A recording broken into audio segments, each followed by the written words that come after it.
We are in Zurich, in Beletage. Beletage is the bel etage? Yes. Good. Yes, it's usually like the mezzanine, like the 1.5 floor, but I think in this building it's the nicest etage, so it's the beletage. The view of the lake is very, very nice. We are just close to the opera building and the city center, so it's amazing. I try not to look outside because it's just distracting. It's a very nice place. So, but what is interrupting me in the first time, for example, is this medical something, and also the concept is like this, that you have a medical space and art in parallel. How it came to your mind to do like that? It had several reasons, also practical reasons. It was in 2018, around that time, when I was working for a lot of international galleries and art institutions and projects for others. I thought it's now or never, like following my own visions. And at that time, 2018, my husband, the chiropractor, moved into larger spaces, so in these rooms I thought were perfectly made for exhibitions. And I wanted to create a space where you can walk in freely or spontaneously, because there's a reception, there are opening hours, and I could do a project like a curatorial project that isn't just open for like 2 hours a week or something for organizational reasons, but like a place where you can walk in and you can see art.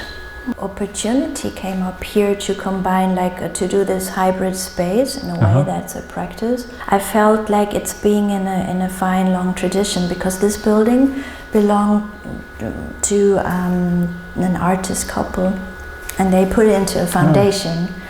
And they held exhibitions here with artist friends and stuff, and were supporting each other and building up a platform to show art.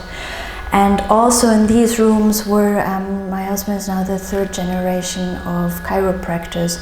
So I feel like we're bringing together like this, you know, this medical background, like 3rd generation, and this whole history of this artist couple, which I think that's why it's a good place to show art. 2018 was also a moment we had just our 2nd child, and for me it was also to create something that has a continuous flow of visitors. We have like 50 persons a day that come in and take a detour of the exhibition. Some of them don't, of course, and some of them do, because the audience is mixed. They come for chiropractic, but also for art. They're like art enthusiasts amongst them, or like workers from the cultural sector or something like that. So it was also for me important to not just, you know, have like this white cube setting, like this neutral white walled space where you enter and you're like in a different dimension or something. So it's really rooted into like everyday life too. But actually here you also have white walls. We have white walls, luckily. Very seldom the wall changes. Yeah, maybe for big installations, things like that, it's covered, but we have white walls, but a lot of things in the room as well. So furniture and yeah, medical tables. You know, I don't have too much experience with medical stuff, so maybe it's a stupid question, but when I have to go to a medical place, I think I already have some pain or something. That's why I go here. So is it a nice combination when I see some artworks, okay, but I mean the visitors, they are open to that kind of experience? Some of them are, and some of them aren't. It's true when you're like in extreme, for example, back pain and you can't really move, you're just happy you reach the chair and you're not bump into art or something like that. But I think a practice is also like a place where self-reflection is going on, and I think when you encounter art you can get different perspectives or angles to your own situation. What we hear is here is Seol Kwon exhibition, And how did you met with the artist? We met through a visit. She came to an opening in this exhibition space, and we talked, and she invited me over to her studio, and I'm always curious and wondering and interested, and so I went. However, at that time I had to bring my 2 children, they're smaller children, but it turned out to be a wonderful afternoon because she was preparing a little corner for them to draw and paint on the floor. You see the floor over there, it's like the setting. And and we talked, and she showed me her art, and also we found out we had quite some things in common, and it was just really a wonderful afternoon.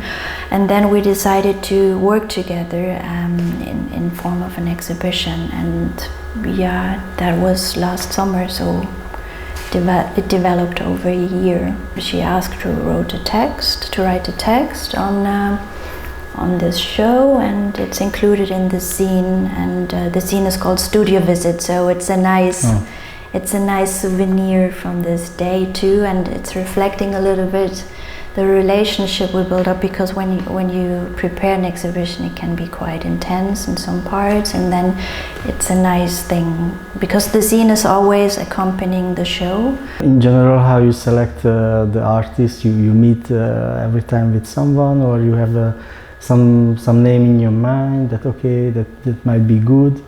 How is it work? It looks every single time differently because I have many interests. I'm very open to suggestions, or when you talk to artists they have ideas, and I'm more doing solo exhibitions but also group shows on topics I'm interested in. For example, the last one was Interwoven Existences, so like The Poetry of Nature was the second title. Well, I have a longer background in the art world, so it's things I picked up many years ago, and I was wondering if, just curious what the artist is doing now, and maybe there's a conversation, maybe even a show. So I think a lot of it developed over time, and some of it is very spontaneous. What I learned in art is actually you always get something else what you expect. So every time when I went to an exhibition of a friend or someone and I expected something, okay, that was never the case. Yeah, it's true. Also, when you visit a studio and you discuss things and you get to know things, and then the exhibition turned out to be completely different. Because in the meantime, so many things are going on, or the research of the artist like goes into a different direction, and then it creates something wonderfully new kind of things, and I think it's difficult to say in advance, okay, let's do this and this and that, and then you close the door in a way. So it's a wonderful process too for me. I talked with just one example, with Michael Sutter, for example, and what he's doing is in an artist practice is kind of the same over the years, not really changing. But did you experience that you made an exhibition for an artist with some kind of works, and then in 2 years' time maybe this artist is doing completely different things? Yes. For example, our first show here in 2018 was with a Swiss artist, and at that time he was really like into wood and sculptures and doing wood sculptures, and had a federal project for this kind of section, and then he developed into a more design path, and he's coming back to be an artist, and it's like this changing over time I experienced. Yes, and I mean there are also artists who just stopped doing art after maybe they teach, or they have to make ends basically too. Some says that more than 90% of the artists are finally stopping these things, and maybe now it's also because of this AI thing that you can generate an image in some clicks, and that's not really inspirational. I mean, when you just doing something like that, it's I mean, part of the art, or do you agree with that? That's maybe a kind of direction we can move on, that for doing art you need to work hard and to really invest the time and energy for months or even for years. I think it's the same I experienced when I worked with artists who are really diving deep into their own topics and things, into very detailed questions of material or dimensions or what to use and in which context and how. And I don't think this dedication can be replaced by a few clicks, because I was talking to a DJ yesterday and he was like, DJing when he started was like vinyl and then CD, and now it's a playlist. And it's just not the same, because as a DJ you have to hold up the tension and create like emotions in a way, and I don't think like clicks can create emotions. And I think one of your questions was also like the digital thing. I don't believe in AI art in a way, and I don't think it's a competition, because it's lack of emotion. When I'm talking with friends who doesn't know Zurich at all, they always believe that okay, everyone has a Ferrari and shiny life and things like that. Yeah, I mean you see it on the streets. But of course it's not true. It's just like a city, like basically like every other city. But is it hard for you? I mean, when you need to explain this city to like foreigners or newcomers, how do you do that? Well, I guess I start from a touristic point of view. It has a lake, it has the Alps, it's nice, and it has a high quality of life, and I think that's what's interesting too, because it has some kind of influence, because you can just have time to think. And as an artist, when you don't sell much and you can't live from your art, it's at least you can have access to jobs to kind of cross-fund what you're doing, and I think that's also a good part of being spoiled in a way. And of course eventually quit it and just focus on your art. 10 years ago I really believed that no, you have to dedicate 100% on art, and do not do like crazy jobs, I mean doing like bush chauffeuring jobs, and after that you can do your art, because that's a kind of poison in your life and all these things. But I don't think that anymore, because I saw a lot of examples when people are doing something and it's instead of poisoning, it's enriching the life, because it has another aspects. And then you have also this kind of mentality that you have to deliver something, and when you have to deliver something, you have to go to the workplace every day, let's say, then you can create more art because you are used to that things. Yes, it can be like that, but it can be also the other way around, that you're losing time basically, that you could spend in the studio or writing, or just even thinking or reading, or I think when you have a job that gives you inspiration, that's perfect. What if I can, I mean, I will give you like 5 million euro to do whatever you want, then you move to another place, you move to another city, or how do you spend that The money? 5 millions? Yeah. I think I would do a foundation, some kind of like put the money into meaning in a way, and I would stay here because I love it here. It's great. It's small and big.